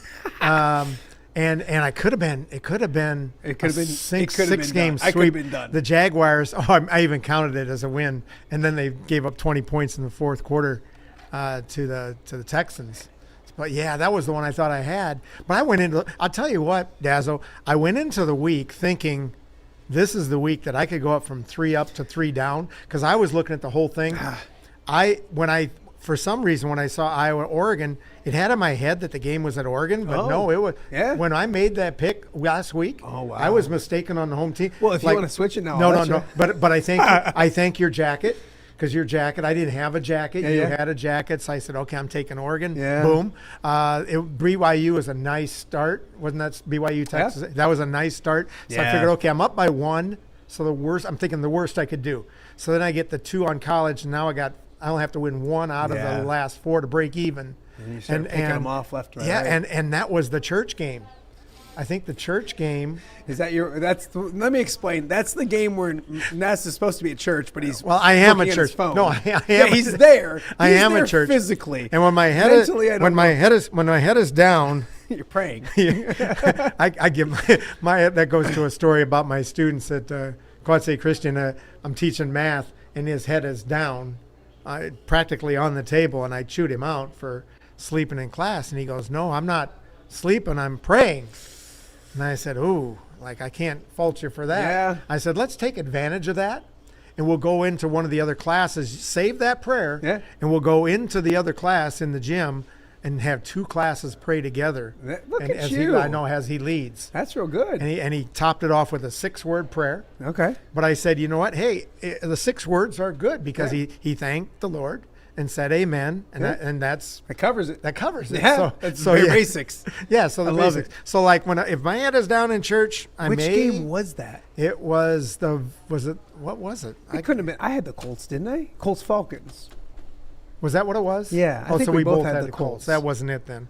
But either way, it was one of those I knew afterwards. Well, we had the Jets. We had Jets Jaguars late. And then we had the Sunday night and the Monday night games, which I swept, which was nice, because I thought, man, if Eagles lose, That's right, I did have the Packers. You had the Packers. And then you know what my thinking with that was? Well, you hate the Packers. Yeah, I was like, if I lost, it was okay. I'll take a pie to my face just to get like, hey, how about the Bears and Lions are both in first place? I know. And you know what? I saw your poll. Can the Bears win the NFC North? Yeah. And I clicked. No, I think it was, the Bears are playoffs. Oh, no. Are they just in the playoffs? Yes. Yeah. Are they just in the playoffs? And I clicked yes. Yeah. And now, and then when I clicked yes, I said, okay, only 36% to 64%. You looked at their schedule? And I looked at their schedule. And I said, but then you know what? I figured out if they go, is it 4-3? They're 6-3 now. Yeah. If they go 4-3, they're 10-6. Does that get you in? 10-7. They'll get you. Well, 10-7. Well, 10-7 gets you in. I think it will. I really do. To play 17 games, yeah. But finding 4 wins on the schedule. But yeah, we'll talk about the Bears here in a second. Tough. Like, I get to the point where, everyone thinks I'm a Bears hater, which I don't like the Bears, so they're probably right. But like you look at their point differential. They're 6-3, and they're ahead of the Packers now too. Yeah, they've only outscored opponents by 8 points on the season. Yeah, a lot of close games. They've had some tough games, but they're finding a way to win, and that's the bottom line. That's the bottom line. Yeah, no, I mean, and that, like we've said, that's not happened in the past. No. So you can't fault it. We'll talk about the Bears in a second. Yeah. So we do want to remind people we are at Hungry Hobo. So we want to thank Hungry Hobo for being a fantastic sponsor, not just of Off the Air, but an exclusive sponsor of the Ness Guess contest. Back after 37 years of doing it, 37 years away, and we said let's do it again, away. and it's been great. Everybody's enjoying it. We thank everybody getting involved. And then you're roaming around and you found another great sponsor. Well, yeah. So last week I had these props. I had 2 bobbleheads, and I had a little tiny football that Elion at school gave me as a good luck charm. And so I'm at the Rock. Good luck charm too. And they were, man. They were great. I was going to bring them back, but then, I'm glad you did. So then I'm at the Rock Island Milan Rock and Raffle on Friday night.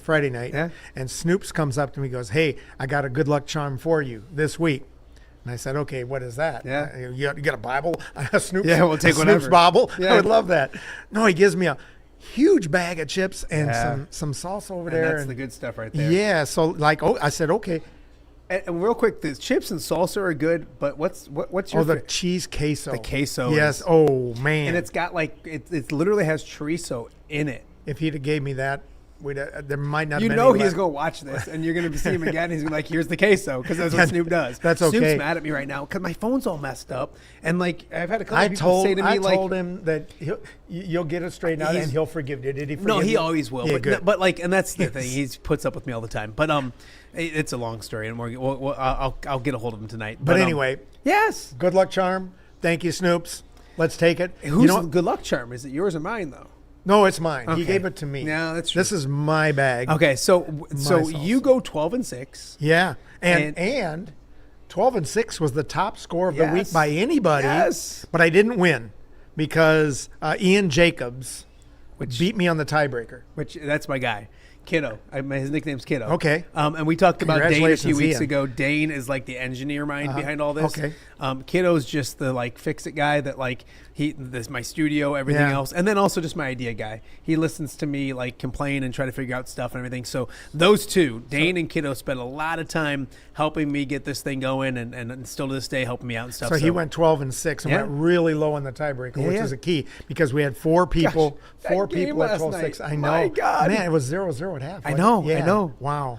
Like, okay, who can give this away? Our other ones at 12-6, besides me, were TJ Crone, who played ball with me back in the day. Okay. He's won already. Did he win or was he a runner? He was a won, winner. Yeah. And he was the one. I think I have his prize to give to his son-in-law. Okay. He was the last, as you recall, he was the last one in life to strike me out in fast pitch. That's why we know this. That's why I know he won. Yep. There you had to listen to that. Had to listen to my story. Your mom thought he was going to strike. Yep. And Josh Hollenbeck and David Short. That's my brother-in-law. Oh, wow, David Short. There you So, go. They were all 12-6. It's 12-6, so it's as easy as can do. We're going to talk about some games and all this kind of stuff, but you just go to social media, you click on the link. If you've been in it before, most weeks you do get an email. That's if I'm on top of my game. So here's the thing yesterday. I'm supposed to tell you something. Last Go week, ahead. I'm going to get in trouble. But like last week, my wife was out of town. And so, like, life was coming at me fast. I bet. And I had a bunch of people on Saturday, like, text me and, like, is it too late to get into the Ness Guess? I never got the link. I never got the email. And I'm like, I'd never sent out the email. So, hopefully I will get the email out this week. But if not, just go to our social media, mine. Go to Ness's as well. He puts it up. And it's a different link every week. And we're working on launching a website. And that's going to make things a lot easier. So my son is an avid Ness Guess enterer. And he says, make sure you tell Dazzo that he's got to hit that. Is that a BCC whatever that hides the the blind the blind carbon copy because he got all of the emails entry he got like it goes forever. That's true. So hit the blind. Good. Brett, no, that's Brett. Brett gets credit for that. Brett gets credit trying for to help that. me out as hey, always. by the way, the hat. Yeah. Hoping lightning strikes twice. I got this at Tampa Bay. We went to the game down there, and that was the game. Who do we see? We saw a country music, Locash. Locash was playing on the ice afterwards. No way. And they come up into the stands in one of the songs, and he stops right at our row, and the lead singer puts his arm around my wife and actually sings a song to her. Wow. I mean, what are the odds of? They're very high for you because amazing things happen to you. Well, like people, I think if they watch Ness Guess religiously, they realize that Ness goes to sporting events, goes to country concerts, and teaches. And that's a good life. Pretty much it. It's a pretty occasional good life. cruise every now and then. Yeah, and then also partakes in pick'em contests and everything else with football. So it's fun. Let's start with college football this week, and we'll start with the Iowa Hawkeyes. Man, Ness, I thought I had you, and in my mind, too. so I'm at Kinnick. I'm up in the press box, and usually by midway through the fourth quarter, I'll work my way down to the sidelines. It was just nasty and rainy, and they were losing. And I'm like, I'm not going to work my way to the sidelines. I'm going to stay in the press box where it's nice and warm. Right. They take the lead with under 2 minutes to go, and I hustle down. And I'm in the elevator, and the first thing I think of is like, I got my Texas Tech pick back because I hated that pick. I hated it from the jump. I don't know what I was thinking. I was trying to steal one. And it was just a bad idea. So you got to do that. Yeah, because I'm behind. I'm playing. So I had to do it. Didn't work out. So it's funny. That's what I was thinking of, not just the Hawkeyes winning. So they lose a tough one. Now they have to go back on the road to a 19th ranked USC who does have college football playoff aspirations if they can win out. Iowa's are probably done. but they still have a lot to play for. Your thoughts out west, USC, Iowa, 2:30 kick here, 12:30 out there. Yeah. Well, it's back to the West Coast where I thought they were last week. Yeah. And so I picked them. I picked against them because I thought they were on the West Coast. This time they are on the West Coast. I'm going to stick with my pick that I should have had last week. I'm going to go with USC, who is favored. But you know what? Iowa scares me. They just they are a team that should be in every game. They do their style. Yeah. Yep. The way they money things up and play. Yes. Your take on whether the weather affected the outcome, I think it had something to do with slowing Oregon down. Yeah, but you know what? Credit to Oregon. Oregon, I think people think that they remember the flashy uniforms, which they still have, but they remember the Chip Kelly spread it out and sling it all around. Yeah. They're big up front. They lead the Big Ten in rushing, and so they just play Big Ten football. And I think they do that more than people think. USC does not play Big Ten football. No, they throw it around and all that kind of stuff. They do run the ball decently, but they like to throw the football. I mean, obviously, I'm picking Iowa. Yeah. I got to get one back, and I'm not going to sit here on anything that's being recorded and pick against Iowa. Right. So, and here's another thing. This time, though. Here's another thing. That's true. Here's another thing. And it's a crazy stat. When it comes to my teams, I got Iowa. I got the Lions. The Lions they won this week. The Lions haven't lost 2 in a row in 1,100 days. Isn't that crazy? In over 3 years, the Lions have not lost more than 1 game in a row. The Hawkeyes don't have that. I don't know what the Iowa's is, and I don't think that's the case with Iowa, but it's kind of the same thing with Kirk Ferentz. I feel like he does a good job of when everybody else is down and woe is me, they rally, they play better, and they go out. So I like Iowa this week. I think they play a lot better. I give the Hawkeyes a 3-point field goal victory in the beautiful sunny California. So we're already different on one. Right. One that we'll talk about quickly. I think we're going to be different on a lot. But I don't think we'll be different on this one. And I have to talk about it because I'm getting pushback from Illinois fans. Okay. They were on a bye week. Legit. They were on a bye week. Yeah, but you can't put them in on a bye week. Yeah, no, I get that. But I just in general, the show, I talk a lot of Iowa. But they're on a bye week last week. I wasn't going to have a segment on them in bye week. I should get the pushback because I'm the one that has trouble. I'm just talking about in general. Yeah, sure. I know. So we'll talk about Illinois. I should wear my Illini shirt. Do you know? And I don't know if you knew. And so it's Illinois, Maryland. I don't know what the line is, but it's, Maryland's already 14 and a half. Maryland's already fired their coach. Wow. So that's one of those things that I always look at it as do they want to be there? And are they more thinking because it's a business now? So are they more looking at where's my next stop? Yeah. Or anything else. So I like Illinois coming off a bye week. Yeah. I think they roll this week. Well, and Maryland's nickname is the Terps. Yeah. Which I know is the Terrapins. Mm-hmm. But to me, I think of them as the Tarps. Like a bad weather team to bring out the tarp. Yeah. Anyway, Illinois. That's the rationale that has me get my butt kicked in Ness Guess is stuff like that. I'm picking them because they sound like the Tarps. How about let's do Notre Dame and Pittsburgh. Oh, that one's okay. It's a battle of ranked teams. Yeah. Oh, yeah, that's true. I keep thinking Pittsburgh's 24. Yeah, I think Notre Dame, when all's said and done, is going to be in the Final Four of the.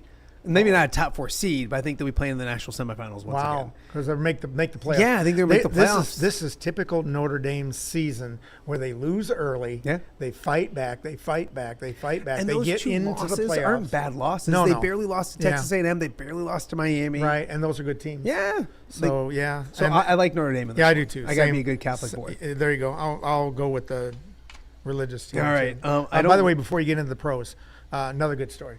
So I get a text from Matt Vito, who used to work at the Dispatch. Was it this weekend? Dispatch. Yes. He texted me. He called me. He said, "Call me." I didn't even do it. Vito, I'm sorry.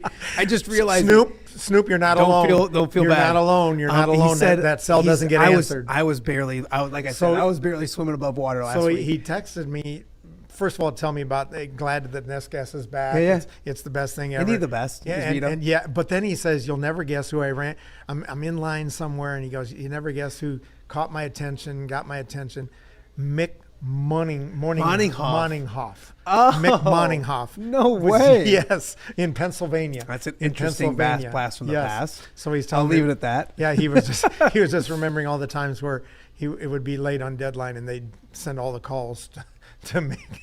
Yeah. Oh, yeah. Oh, gosh. So, Vito, I'm going to call you back because I want to hear your story. There you go. The story from you, too. And I know he's listening, Well, too. it's great because I hadn't talked to Vito in a few years. Yeah. And then Duke Snyder was inducted into the St. Ambrose Hall of Fame. Yes. And I don't know why he There's allowed another me summer- to do it, but he allowed me to induct him in. Nice. And so I wanted to get, I couldn't do that, so I wanted to get his other prize student. Vito was as good as gold. Was Vito on the hillside with us? He wasn't. It was you, me, and Sarge. It was Tomlin. And Tomlin. And Tomlin. And yeah, Tomlin. yeah, God, I don't want to yeah. forget Dan. Who Yeah, it wasn't Vito. It was and if Tomlin, anybody's wondering Sarge. what I'm talking about. Well, who's the fourth? Was you, there was me, Sarge, and Oh, you Vito. mean Sarge and So and Tomlin. we're And Tomlin. yeah. We're supposed to be working hard at the John Deere Classic, and it was the putt. It was Stricker's putt. It was Stricker's putt. Well, was it from the sand or was it the putt? No, it was the putt. It was the putt, and it was long putt. Yeah. And we're on the hillside, and all the cameras are in the. And are we facing, should be working, but we're literally all sitting on the hillside because waiting for it to everybody get else was over doing with. my work, and then Yeah. they were getting ready to talk about. So all of it, a right about sudden, that they on the camera, we're right there where they're shooting Stricker making the putt, and we're going and crazy. we're just going crazy, like and Working media And going crazy. the funniest thing is, I was on the left, and you guys were all 1, 2, 3 on my right, and so like we all made it into the JDC program or cover, whatever the picture. Yeah. But on their ticket the next year, they replaced you guys with little kids. I know. And I was there by myself in my blue shirt. I think it's because I wore the blue shirt. All right. Kind of stuck out, but I have a poster in my basement, like a framed that one? picture of Strick making it. And we're in it, background? and I've showed people. I'm like, Yeah. that's us. Like, Oh, yeah, I might have to steal I don't know that. how we got into that, but Vito, it's always great. it was hearing Vito. from Yeah, you. we thought it was Vito. Was Yeah, Tomlin. It was let's do some NFL. All right. We'll start with the Bears. Hey, how about the Bears are in first place? Yeah, Your we're tied thoughts? with the Lions. So I did. I asked. Okay. What I'm going to start doing every single day is we're going to put up an off-the-air poll question. Yep, that's a good It'll be idea. the beginning of every single show, and people can weigh in and stuff. That's a good and it was idea. simply, will the Bears make the postseason? Yes or no? And the majority of them were no. I voted yes. And then I looked and it was what it is. 36% that agreed with me, 64 against. Is it probably still there? Yeah, it's expired, but I can look and see what. But the finals were. my thinking at the time was, man, they're playing so good, and they're playing they're playing the best of the NFC North right now. I know the Lions tied with the record, played really well this week on Sunday night, right? Sunday night. But the Bears are finding ways to win. 62% no, 38% See, yes. there's a couple when they saw me vote for him, they piled on a little, 4%. I'm going to do with you what I did with John Marks on Monday. What's that? I'm going to go through the Oh, I know. Go Bears through the schedule schedule and can they win? I and already I'm did gonna- this. Okay, well, I'm going to do it with Yeah, you. good, Hold good. on. All right, I'm ready for and we'll this. see what we can. I got to put schedule All right. in there first. Well, I'm this going to is- give away my first pick for this week. Well, I think I already know what I'm doing. I'm hoping that we're different. Oh, what are we doing? Well,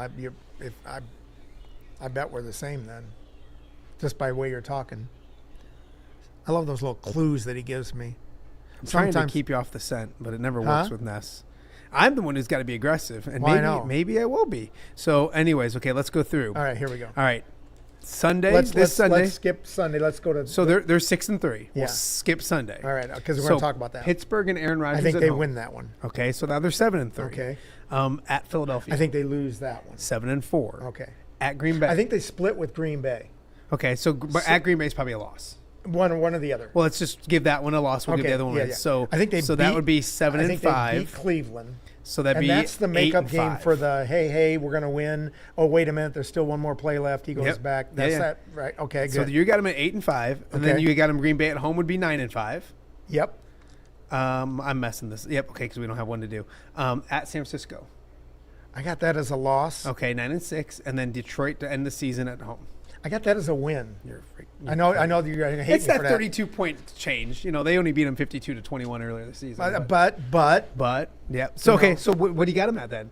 That would be 10-6. 10-6. That's but what now I thought. we know it's 17 games because we forgot about this one. Yes. All right, so I think 10-7 probably gets you in. And that's what I said when we started the show. I was saying 10-7, and I've got you got them at 10-6. What about this week? Well, I got it the Vikings. The Vikings, I would have never picked the Vikings, and I still may not. I mean, they're such a hard team to pick. Well, I'm gonna, because I don't want to get your email and do the opposite. Yeah, I know. So I'm just gonna wait till you say this and maybe do the opposite. Okay, I'm up by 7. Yeah. And not 6. Not by 7. Up by 7. I'm gonna go Bears. Okay. I'm gonna go Bears. So you would have them at 11 and 6. 11 overall. and 6, and that gets you in. Oh, that gets you in. That might Yeah. that might win you the division. Might win the division. It's not happening. But they can also go 10 and 7 if they lose to the Lions. Yeah. At the very end. Yep. So that And you know what? That game, as a Lions fan, that scares the crap out of me could because go- not only did the Lions win that game, they ran up the score. Yeah. They I ran know. up the score. And Bears will remember that. And it's Ben Johnson. It's a chance for him Sure. to do those things. But I just think Ben Johnson's doing some great things. And like the backfield between Swift and the guys whose name I can't pronounce, they're just getting them involved in the running game. That's what they needed, was a running game to counter Caleb Williams, who can do a lot of things. So did you officially go? I went officially Bears. Bears, okay. Yeah. So I'll go Vikings. Sure. And I'm quickly going to go through the schedule. And their favorites, And I'm going to too. do 6 and 4 after the Vikings, Okay. 6 and 5 after the Packers because Aaron Rodgers still owns them, 6 and 6 after Philly, 6 and 7 Aaron after Rodgers, Green Bay. Pittsburgh. Yeah, but Aaron Rodgers plays for Pittsburgh. Oh yeah, right. Is that? I thought you said Green Bay. But Yeah, I'm just sorry. so Okay. I have them 6 and 4, 6 and 5, 6 and 6, 6 and 7, 7 and 7, 8 and 7. I got them beating Green Bay the second time around. 8 and 7. I have them losing out in 8 and 8, and then 8 and 9. Yeah, so I have them 9 and 8, 8 and 9, somewhere around there. Sure. Somewhere around there. And 9 and 8, I don't think that gets in. 10 and 7 does. 9 and 8 is 9 and 8 going to get you in? There's a lot of bad teams. Here's the weird thing, Ness, is that if you look at the NFC, and it's just because of the divisions, one of these four, basically there's 3 spots for these 4 teams: Packers, Lions, Bears, Niners. Everything else is almost set in stone. Rams. Well, the Rams and the Seahawks. Seahawks, yeah. They're going to get in. There's 2. Buccaneers is going to get in. There's 3. But nobody else there. Yep. And nobody then else in the East. 4. So basically, you still have 3 spots open for 1, So they 2, just have to be 3, the and then Niners. Packers. Packers, Vikings. Well, Vikings. I don't even put the Vikings in Packers, unless they win this week, and then we can start talking about them again. Packers, Niners. So if you want to simplify it even more, like in my opinion, when it comes to how good the teams are, probably the Packers and Lions are going to get it. So it might come down to that game week 17 between. So we've just figured out the entire NFL season. Don't for you. even That's have to what you watch. get with Ness Guess. Don't even have to watch. All right. Well, through all of that, I have Vikings. You have Bears. Yep. I think I guilted you into the Bears. You did, and that's okay. You've done that before, and it's paid off. Yes, you've done that before. I know. But I got my good luck charm up here. Thank you, Snoop. I'll tell you this: if I'm an is NFL, Snoop a Bear fan? I don't know. I should have found out. I will say this, and everyone knows I'm hard on Caleb Williams. I'd much rather have Caleb Williams than JJ McCarthy. Oh yeah. So I think that's what scares me about this weekend. Is I think if the Vikings would have beat the Ravens, I probably would have gone Vikings because that would have been they're on a roll. Yeah, but I think they didn't. I'll go back. They didn't beat the Lions. The Lions beat themselves. That's true. It drives me crazy. That's the one that I'm going to get back at the end of the year, and I'm like, I can't get that one back. Yeah. So, all right. Speaking of which, Lions and Eagles Sunday Night Football, and this is when I'll do a quick little plug. The Western Big Six Coaches Banquet is coming up this Sunday. I'd love to have everybody there. Botanical Center. Come hear from all the head coaches as we get ready for a fun, fantastic Western Big Six season. I enjoy doing it. We make fun of every basketball season. So much fun. We make fun of each other. It's a lot of fun. Now here's my problem, Ness. I got a Sunday Night Football game. Yes, you do. And I'm cut down on the jokes. Yeah, I'm like, it's gonna be like okay. I might start with just like, here's hey, coach, welcome. Here's Coach 1. Here's Coach 2. Here's Coach 3. Here's Coach 4. Yeah, like people are gonna like if you ever wanted to go to one and been like, I wish Randazzo would shut up. This could be your. This could be it. But either way, we'll get to the second half. You know what? I missed the Washington first half this week because I had kids playing basketball. Oh yeah. Games are a lot more fun to watch when you get home and your team's up 25-10. Well, that's true too. It takes a lot of stress off you. So, anyways, at Philly, we saw Philly on Monday night, and they didn't score a lot. They didn't look great, but they did win 10-7. They're now 7-2 in on the season. Your thoughts back in Philadelphia, man? It's in Philly. Yeah? It's in Philly. I just think Barkley is such a threat. Hurts is such a threat. A.J. Brown, they got a lot of weapons. If they can play defense, I think that's the key. Can they stop the Lions? Yeah. Because I think the Lions... And they did a great job stopping the Packers. Really good job. 0-0. I mean, not... Yeah. That was crazy. Yeah. Crazy. So I'm going to go I'm go Eagles. All right, yeah, I'm gonna because I know you're gonna go Lions. I'll pick against the Lions if I needed to, but no, you wouldn't. Now I have the opportunity. No, to. you wouldn't. You would not. I would. No, if you I wouldn't didn't think they were going to win. You would not. But in this case, there's I'm not glad a I'm team in the against you. there's not a team in the NFL that you will pick against the Lions. I did it back in the day, but they were bad back in the day. No, when we used to do it for like that was easy. Back in the day, that was easy. But times have changed. Now the Lions. It feels like a Dan Campbell game. And here's the thing: is I don't know if you noticed this. Dan Campbell took over play calling for the Bears for the Lions. So and it is a big deal. And I remember and I joked and I called Ben Johnson Benedict Johnson to start the season. And I have the utmost respect for the dude and what he did. And he's really good at it. The Lions did a little victory lap after week 2. When John Morton called plays and they scored 52 points against the Bears, it wasn't right the last couple weeks. Dan Campbell took it over, and they looked. They didn't punt. They didn't not score with the. Wow. They either had a field goal or a touchdown every single drive against the Washington. I think they're not going to score that against Philadelphia, but I think they do enough to go to Philadelphia. It feels like a Dan Campbell type of game where they walk out of there with their chests held high and they out-toughed Philadelphia. I just figured something out. I have to do well in the college games. Because I think you either can read my mind or you take a peek at my picks over here. You always pick the 3 least confident games I have. Well, but I usually 1, pick 2, and 3. I usually do Bears, Lions, and then the best game. The Bears were up last week for me. I had them like 6-7. Yeah. See, there's Carson. Carson's my buddy, by the way. He's my new buddy. I might just adopt him. Some days you can have him. Let's look at this real fast. We're gonna do the last game we have. But I wanted to do. Well, you're gonna pick who do the Packers have? You have Packers play. Are they at home? I can't read. Oh, they play the Giants, and that's easy. Okay, first and foremost, if Ness is worried about me looking off of his paper, what in the world is that? Stop. Seriously though. Stop. Look at that. You sound like like my students. Good. I want your students. If you ever give any student, I'm writing on the whiteboard, and is that an X? Is that a Y? Well, here's the thing: is and you're a lefty. Yeah. On that whiteboard, you just rub sometimes. Oh yeah. Because you across it, but no, I'm not cheat. So we won't talk. We won't even. No threat. No threat. I like to do the Packers every week, but there's no reason. No, they play the Giants. So the Giants has fired the coach. Really good game this week. Chiefs at Broncos. That's Mile High Stadium. Yep, my least confident game. You go up and down, back and forth with your Bo Nix love and hate, and then hate. Yeah, that's true. So that's true. I'll let you go first. I know. What I'm doing. Yeah, you already know what you're doing. Yeah. Okay, well that's good. Take a breath. Yeah, no. Broncos are at the top of the AFC pile, I believe, with the Patriots and somebody else is up there. 7-2. And they're playing at home. Mm-hmm. They find the craziest ways to win when I don't think they'll. They look good against good teams and bad against bad teams. Yeah, and their defense is really the key. It's not so much Bo Nix. Yeah. I don't know that I could even tell you who their offensive weapons are other than Bo Nix. I don't know. Can you? Yeah, Cortland Sutton. Yes. Yep.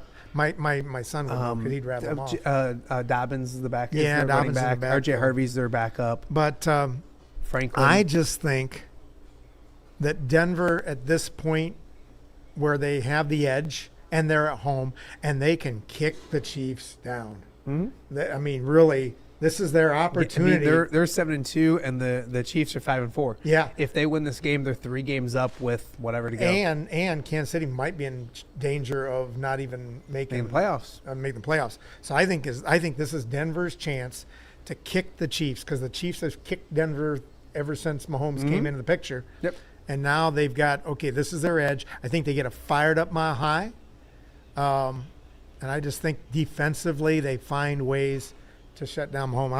I'm going Broncos. Chiefs. With my with my number one. I'll take Patrick Mahomes in prime time every single day. Yeah, I don't blame But you. I do. I mean, I like your rationale. I'm just thinking out loud. It's a coin flip kind of game. That's why it's the toughest game to do. But I'll go Chiefs, and just simply for the fact too that I need to pick one up. So if I can pick one up with Patrick Mahomes, and again, we've said this a lot this year. We do this way too much. Are the Chiefs going to be 5-5 after 10 games? I know that's no. But then again, are the Cyclones going to lose 2 in a row, or 3 in a row, or 4 in a row? So I think this is Denver's chance to stick it to the Chiefs.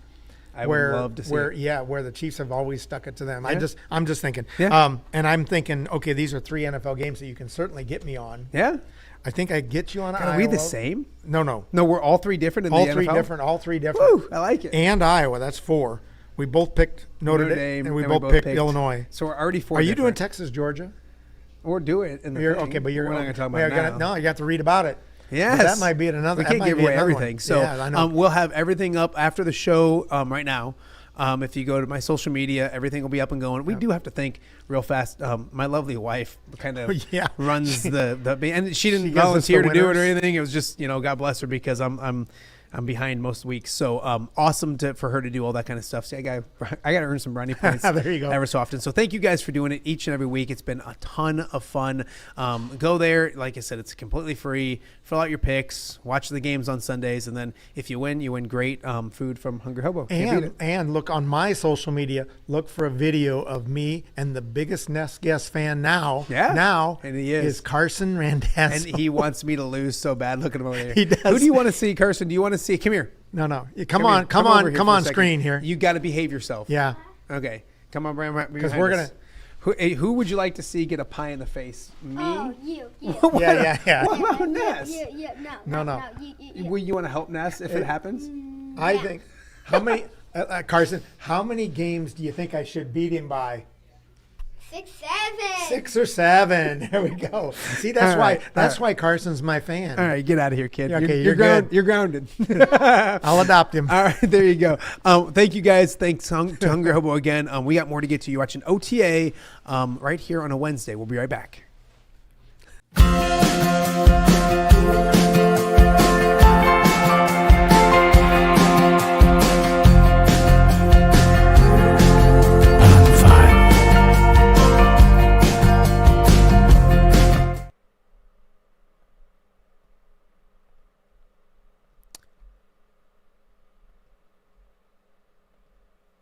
Welcome back to Off the Air with Matt Randazzo here on a Wednesday in the Quad Cities. Hump Day. We're nearly through Wednesday, nearly halfway through the week, and we get ready to wrap up the week with another couple great shows here on Thursday and Friday. If you're just joining us, go back and check out a fun show.